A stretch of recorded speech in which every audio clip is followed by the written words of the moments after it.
कलयुग ने एक रूप से प्रणाम किया और दूसरे रूप से एकदम कलयुग महाराज के मुकुट में बैठ गए। और जैसे मुकुट में बैठे उनकी बुद्धि उल्टी हो गई, महाराज को भूख लगने लगी, प्यास लगने लगी। महाराज ने पानी की तलाश में घोड़ा दौड़ाना शुरू किया। लोमस ऋषि का आश्रम, महात्मा की आंखें बंद भजन कर रहे हैं। राजा ने घोड़ा खड़ा किया, आश्रम है, पानी मिल जाएगा। अरे इस महात्मा ने मुझे देख के आंखें बंद की। कलयुग बुद्धि पर उल्टा हो गया महाराज।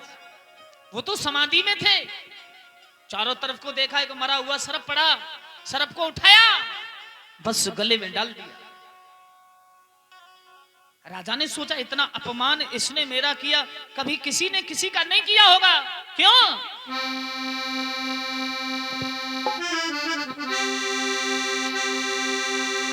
महाराज परीक्षित कहने लगे, इस महात्मा ने मुझे देख के आंखें बंद क्यों की?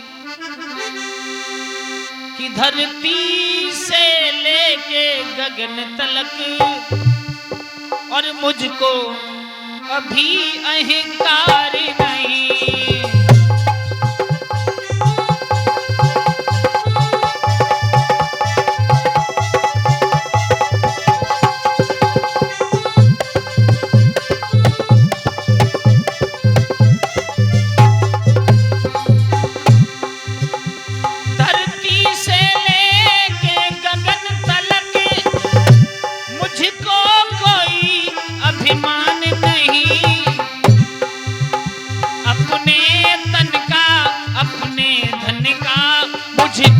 बिल्कुल अभिमान नहीं।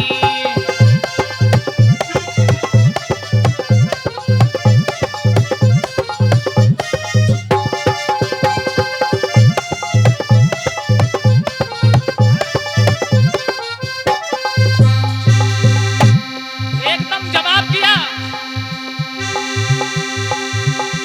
मैं सर्वश्रेष्ठ ये राजा हूं,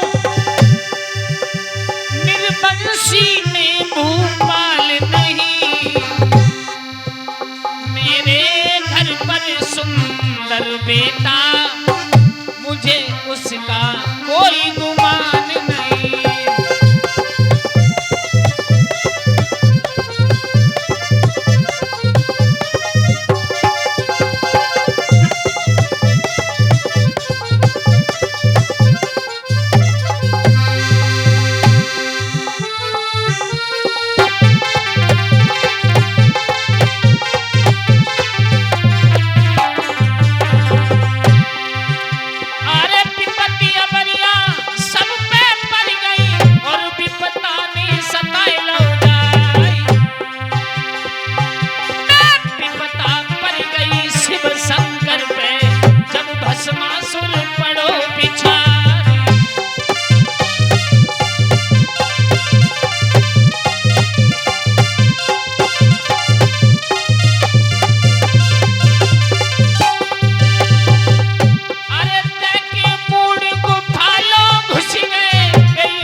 तो बंसरे दिगंबर त्यारी।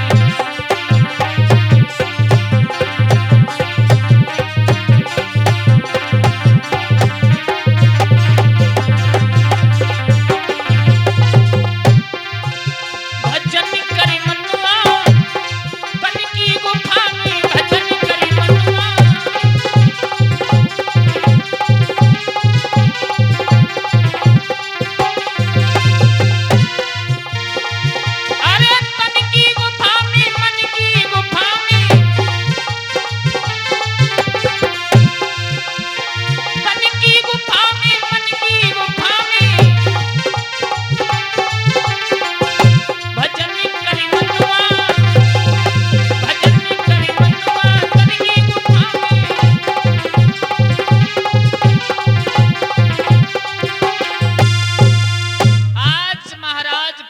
ने कहा कि हमें तन का अभिमान नहीं, धन का अभिमान नहीं, फिर इस महात्मा ने हमारा इतना बड़ा अपमान क्यों किया है?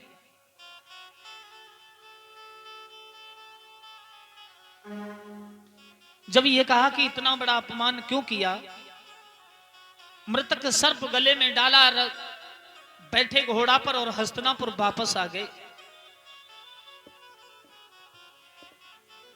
जिस समय वापस आए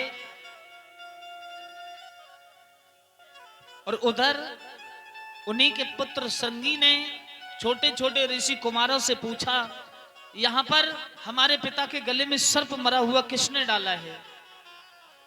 छोटे छोटे ऋषि कुमारों ने कहा, हस्तिनापुर का राजा परीक्षित आया था और बाबा के गले में मरा हुआ सर्प डाल के चला गया।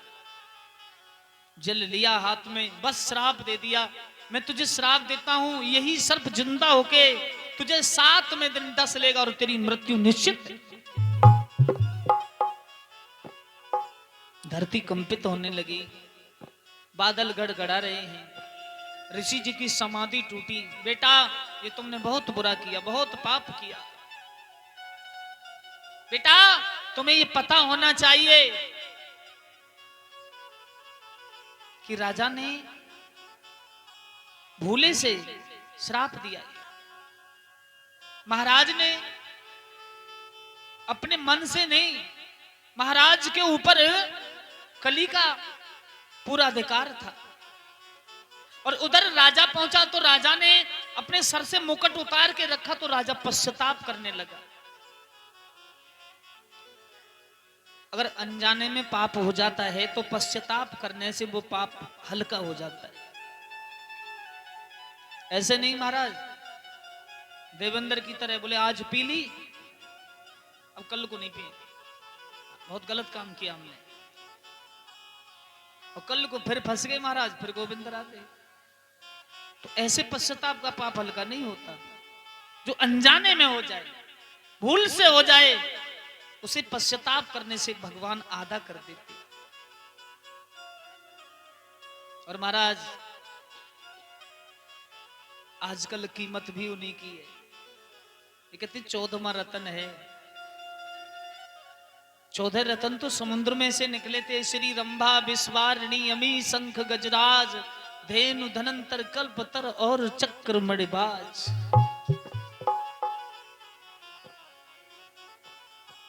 राजा को इतना पश्चाताप है कि अब हम जीने के लायक नहीं, एक संत का अपमान किया है तो हमें मृत्यु दंड मिलना चाहिए।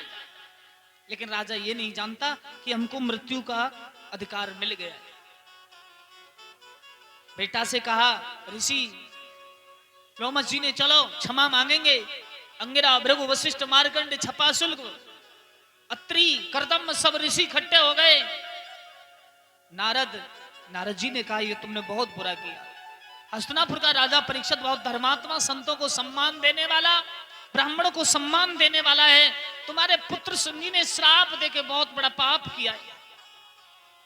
सभी ऋषिगण राजा के पास पहुंचे। महाराज ने सभी को प्रणाम किया।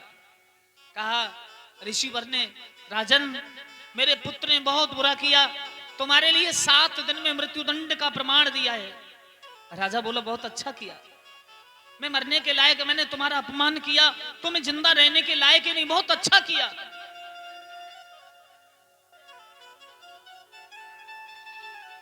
राजा ने उस घर को त्याग दिया।